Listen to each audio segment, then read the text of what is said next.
Tänapäeva maailmas teevad raha juba noored tüdrukud. 19-aastased, 16-aastased ja veel nooremad. Ja osad ei ole mitte midagi muud peale selle väikese telefoni. Ja osad inimesed loovad lihtsalt ükskõik millist sisu. Aga kui meie natukene keskendume ja vaatame enda sisse, siis mina olen väga selgelt näinud, et igal inimesel on oma hingetee.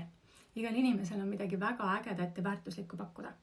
Teisi inimesi tegelikult ei huvita sina. Aga samas huvitad ka.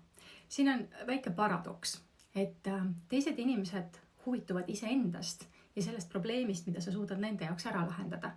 Aga samas nad vaatavad, kes sa oled, et nad saaksid sinuga resoneerida, et nad usaldaksid sind, ennast sellel teekonnal juhtima, nii et samas ikkagi pead sina ennast väljale panema.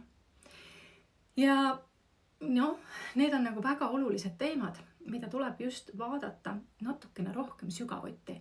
Et me lihtsalt mitte niisama, nagu ma ütlesin, ei hakka sisu tootma, vaid et me leiame üles selle millegi, mida meie tõesti suudame pakkuda, mis tuleb meie seest, mis on usutav teiste jaoks ja mis aitab teisi ehk loob neile väärtust.